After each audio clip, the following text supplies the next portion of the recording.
Hello guys, നമസ്കാരം.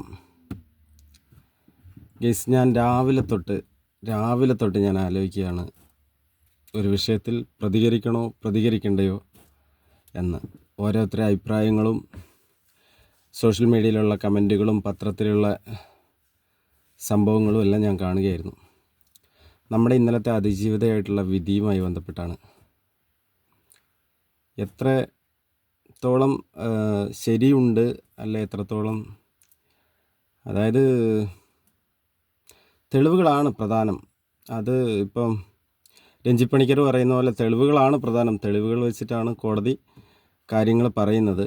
എങ്കിൽ കൂടി ഒരു നമുക്കെല്ലാം വീട്ടിൽ നമ്മളൊരു കുട്ടീനെയാണ്, ഒരു പെൺകുട്ടീനെയാണ് വളർത്തുന്നതെങ്കിൽ അതിന് എത്ര കരുതലോടു കൂടിയാണ് നമ്മുടെ വീട്ടിൽ അവരെ ശ്രദ്ധിക്കുന്നത്. അച്ഛനമ്മമാർ അല്ലെങ്കിൽ കൂടപ്പിറപ്പുകൾ, അച്ഛനമ്മമാർ കൂടുതൽ സമയം, മറ്റുള്ളവർ ചെറിയ രീതിയിലാണല്ലോ ഒരു ശ്രദ്ധ കൊടുക്കുന്ന ഒരു സംവിധാനമാണല്ലോ. ഒരു സംവിധാനം എന്ന് പറയാൻ കഴിയില്ല, ഒരു കുടുംബം എന്ന് പറഞ്ഞാൽ അതിൻ്റെ ഒരു പ്രത്യേക രീതിയിലല്ലേ പോവുക. അപ്പോൾ ആ കുട്ടി വളരുക, ആ കുട്ടി വളർന്നു വരുമ്പോൾ ഇതേപോലെ ഒരു അവസ്ഥ വരിക.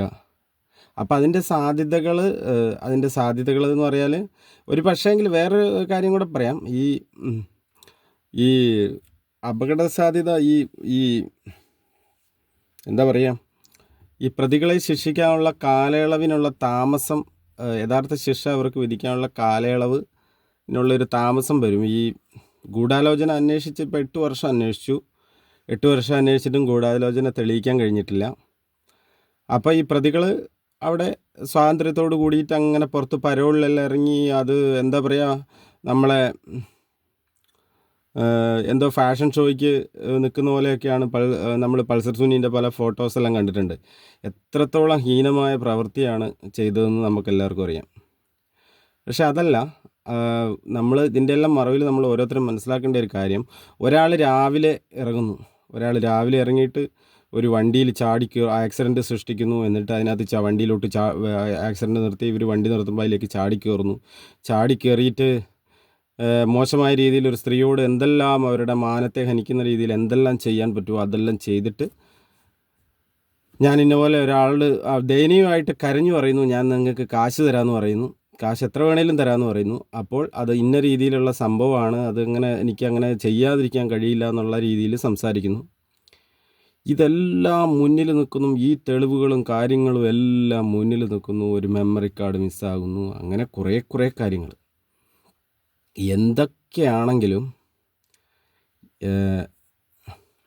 ഒരു വല്ലാത്ത സംഭവമാണ്. അതായത് ഒരു സാധാരണക്കാരന് ചിന്തിച്ചാൽ മനസ്സിലാകുന്ന, ലളിതമായിട്ട് ഒരു സാധാരണക്കാരന് മനസ്സിലാവുന്ന രീതിയിലുണ്ടായ ഒരു കേസ് അല്ലേ. അപ്പം നീതി കിട്ടിയോ എന്ന് ചോദിച്ചിട്ടുണ്ടെങ്കിൽ, ചില വിഭാഗങ്ങൾ നീതി കിട്ടി എന്നൊരു സ്ഥാപിക്കുന്നുണ്ട്. ഇപ്പോൾ രഞ്ജിത്ത് പണിക്കർ ചോദിക്കുന്നതോടെ പറയുന്ന ഒരു ചോദ്യമുണ്ട്. രഞ്ജിത്ത് പണിക്കരുടെ ബൈറ്റ് നിങ്ങൾ ശ്രദ്ധിച്ച് കേൾക്കണം. രഞ്ജിത്ത് പണിക്കർ നല്ല കണ്ണിങ് ആയിട്ടാണ് മാധ്യമങ്ങളോട് സംസാരിക്കുന്നത്. അതിൻ്റെ ഇടയ്ക്ക് എൻ്റെ വീട്ടിലെ കാര്യമൊന്നും അല്ലല്ലോ എന്ന് പറയുന്നുണ്ട്. പ്രത്യേകം ശ്രദ്ധിക്കണം, നിങ്ങളെല്ലാവരും ഡിബേറ്റ് ശ്രദ്ധിക്കണം. രാവിലെ രഞ്ജിത്ത് പണിക്കർ മാധ്യമങ്ങളെ കണ്ട ഒരു സിറ്റുവേഷൻ ഉണ്ട്. അതിനകത്ത് രഞ്ജിത്ത് പണിക്കർ കറക്റ്റായിട്ട് പറയുന്നുണ്ട്, എൻ്റെ വീട്ടിലത്തെ കാര്യമൊന്നും അല്ലല്ലോ എന്ന്. അപ്പോൾ വീട്ടിലത്തെ കാര്യമാണെങ്കിൽ പ്രതികരണം മാറും. വീട്ടിലത്തെ കാര്യമാണ്, വീട്ടിൽ നിന്ന് ചിന്തിക്കണം. രഞ്ജിത്ത് പണിക്കരോടും എനിക്ക് അത് തന്നെയാണ് പറയാനുള്ളത്. വീട്ടിൽ നിന്ന് വേണം ചിന്തിക്കാൻ. വീട്ടിൽ നിന്ന് ചിന്തിക്കണം. താങ്കളുടെ മകളുടെ സ്ഥാനത്ത് അവരെ കാണണം.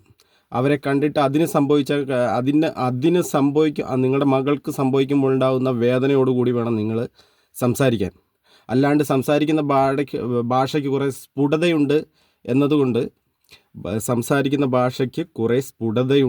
എന്നുകൊണ്ട് എല്ലാ കാര്യങ്ങളും കറക്റ്റ് ആവില്ല. അങ്ങനെ സ്ഫുടതയായിട്ട് സംസാരിക്കുന്ന കുറേ ആൾക്കാരുണ്ട് രാഷ്ട്രീയ രംഗത്തൊക്കെ. അവരൊക്കെ വാക്കുകൾ ഉപയോഗിക്കുന്നത് സ്ഫുടതയുണ്ട് എന്ന കാരണത്താൽ അവർ പൂർണ്ണമായിട്ടും അത്ര വലിയ യോഗ്യരാണെന്ന് വിലയിരുത്തുന്നവരല്ല. പൊതുജനം എന്ന് പറഞ്ഞൊരു സാധനം, പൊതുജനം എന്ന് പറയുന്ന അവസ്ഥയുണ്ടല്ലോ, എല്ലാം മനസ്സിലാക്കിയിട്ടുണ്ട്. അതായത് ജാതിമത ഭേദമന്യേ എല്ലാവർക്കും മനസ്സിലായിട്ടുണ്ട് എന്താണ് സംഭവിച്ചതെന്നുള്ള കാര്യം. ആര് കൈയടിച്ചാലും, ആരെയൊക്കെ ഏത് റിപ്പോർട്ടറെ തെറി വിളിച്ചാലും, എന്തെല്ലാം സംഭവിച്ചാലും ഇതിനകത്തൊരു സത്യമുണ്ട്. അത് ജനത്തിനറിയാം. ജനം മറക്കൂല. കോടതി വിധി കോടതിൻ്റെ മുമ്പിൽ തെളിവുകളാണ്. അക്കാര്യത്തിൽ തർക്കമൊന്നുമില്ല. പക്ഷേ ഈ നാട്ടിലെ ഓരോ മനുഷ്യരും ഇന്ന് ഈ നാളെ ഉണ്ടാകുന്ന മക്കളും നാളെ ഉണ്ടാകുന്ന പെൺകുട്ടികൾക്കും ഇപ്പോൾ നിലവിലുള്ള പെൺകുട്ടികൾക്കും ഇതേപോലൊരവസ്ഥ വരാതിരിക്കട്ടെ. ഹൃദയ നമ്പരം ഉണ്ടാക്കുന്ന കാര്യമാണ്. എന്നിരുന്നാലും ഒരു പോരാളിയായിട്ട് വന്ന അവർക്ക് അതിജീവിതയ്ക്ക് ഒരുപാട് നന്ദി. അവർക്കിനിയും മേൽക്കോടതികളിൽ നിന്ന് എന്തെങ്കിലും കാര്യമായൊരു നീതി ഉണ്ടാകും.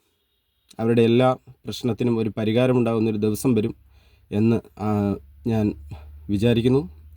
നീതിബോധമുള്ള എല്ലാ തെളിവുകളും ഹാജരാക്കി നീതിബോധത്തോടു കൂടിയുള്ളൊരു കോടതി വിധിയും ഇനിയും ഉണ്ടാകട്ടെ എന്ന് ആഗ്രഹിച്ചുകൊണ്ട് നിർത്തുന്നു, സങ്കടത്തോടു കൂടി.